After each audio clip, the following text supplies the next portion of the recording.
This is Larry Zbyszko, wrestling's living legend. And if you want to know what's going on in the wrestling business, you check out InYourHeadOnline.com. Speaking of which, man, I got kind of a two-part question on you, man, if that's all right. I heard at the beginning of the show, I heard you talking about the HBK ladder match, all right? Well, I popped in this DVD. They're talking about the match, and they're talking about, didn't need nobody else in the ring. It was just Scott and the ladder the whole time. It was really disrespected you in my eyes, man. Well, that's what, you know what really made me feel I know with the Scott, it was DiBiase, man. You know? Yeah, no, actually it was Triple H talking about something Flair said, because believe me, it hurt my feelings too. And one of the highest compliments I ever had in this business. And you got to remember, when I first started working with Shawn Michaels, you know, first I came in as a heel. Ray's a heel, Shawn's a heel, and we're making all the towns together, and we're rocking it. Then Vince being the smart guy Vince is, and Pat Patterson booking stuff. Madison Square Garden one time, they booked Razor versus Shawn, and we're both heels, but Shawn's the Intercontinental champ. So it's a heel match, which is tougher than a babyface match.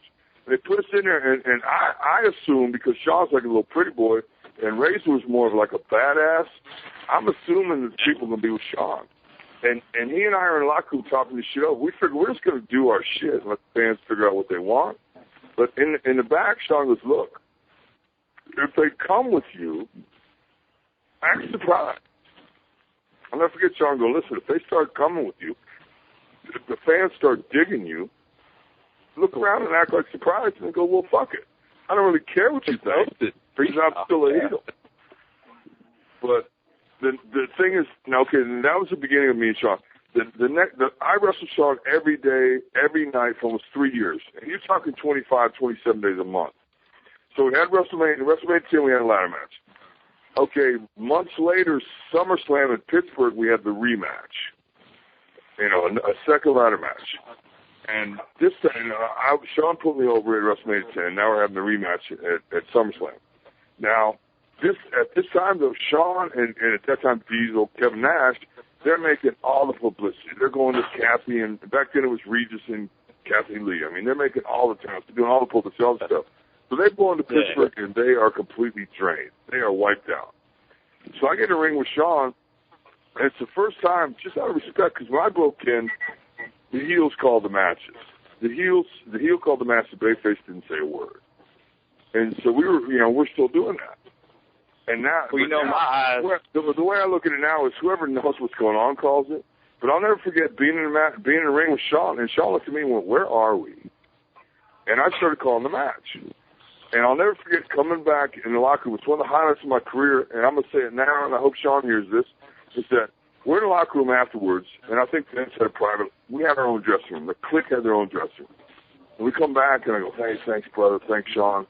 And he goes, I said, I'm sorry for calling. He goes, and he looks at me and goes, "You're the only one who doesn't think you're my equal."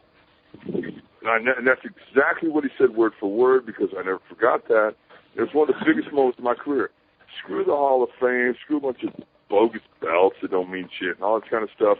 For me to have one of my friends, one of my coworkers, look me in the eye and go, and Shawn is the best worker ever. Shawn is the best of all time.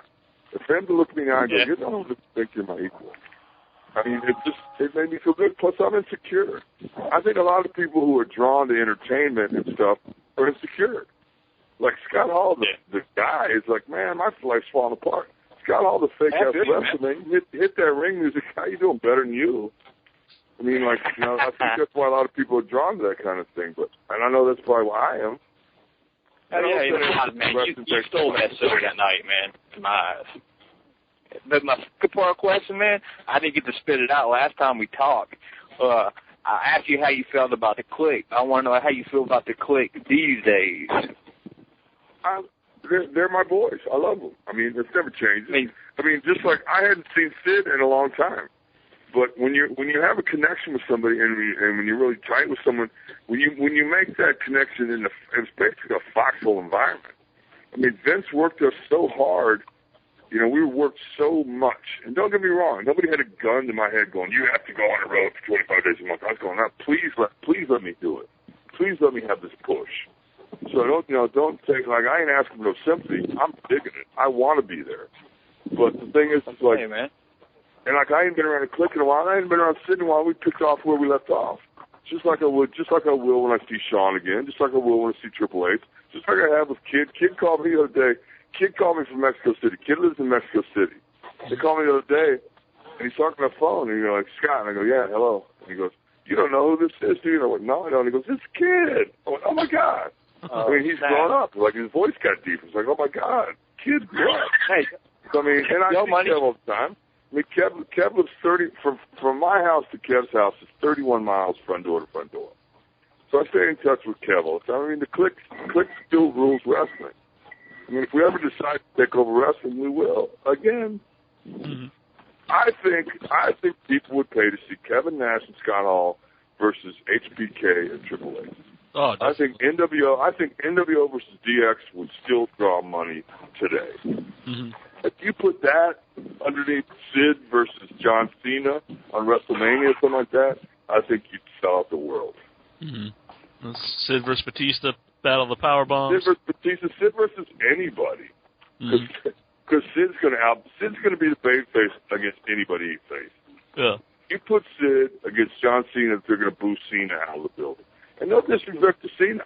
I met his father the other day at this little spot show I did in Connecticut or somewhere in Massachusetts. This guy's a great guy. We blow into the spot show. We signed autographs the next day in Hartscrest. So the guy throws the show together just so they could afford me. And I go in, and there's the guy in a suit, old gentleman, because in the wrestling business, there's a lot of handshake and a lot of hugging going on. When you walk in, you're going to shake everybody. In the locker room, you're going to shake a million hands, you're going to hug everybody. So I walk in, and the guy goes, I walk by, hey, how you doing? We're a little bit late. How you doing? The guy goes, how you doing, John Cena? And I walk by, but in my mind, I'm going, wow, good name, bro. Good choice of name, John Cena. Not bad, because there's a dude doing really good with that name. So later on, I registered with the guy. What did that man say, John Cena? I went back over and I said, excuse me, sir, because he's really a gentleman. I went back over and said, excuse me, sir. I said, I'm Scott Hall. I said, I have never had the pleasure of meeting your son, but wow, he's doing good, and good for you, and you must have raised him right. You and your wife did a great job with him, and I was involved in that match. At the end, it was sweet. Me and Terry Funk and Mr. Cena and blah, blah, blah, and just incredible, and it was a blast. He for years I had seen him as Johnny Fabulous. Here he does a lot of. That's what that's done. That's his gimmick name. But, in the back, when you meet people, even when I was doing a Razor gimmick, I never walked up and said, hi, I'm Razor. I said, I'm Scott. My mom didn't name me Razor. If I meet you in the back, I'm Scott. When I step through the curtains, I'm Razor, Yeah, his gimmick name, he was Johnny Fabulous. But, he's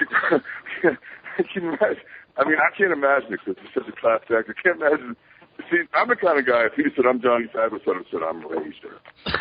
He said, I'm John Cena. I said, how are you doing, sir? I'm Scott Hall, But he's an excellent, old school manager on the indies around here. He was great. Yeah. He was great. And I tell you what, we rocked it that night. They did a thing. They did this finish where they brought me to the ring. I interfered at the finish. So I said, look, we can do this two ways. We can do it like shoot, or we can do it showbiz. I said, I vote for showbiz. So we did a thing where everybody's down. Terry Funk's on the outside with Johnny Fabulous. The babyface is down. The heel in the ring goes to the top ropes like, yay. And I said, then hit the NWO music. So they hit that music, wow, wow, wow, wow, wow, wow, wow. And then they have a cop car, a big unmarked SUV with the windows just tinted solid black. I'm in a cop car, and I want to go on record as saying it's way more fun riding in the front of a cop car than in the back of the car. Because you can get out when you want to. This dude goes a whoop, whoop, whoop, whoop, with the siren, pulls up the light flash. They pull me right up to the ring, and I get out like, woo, woo. And then hit the dude with my finish. It was sweet. Now,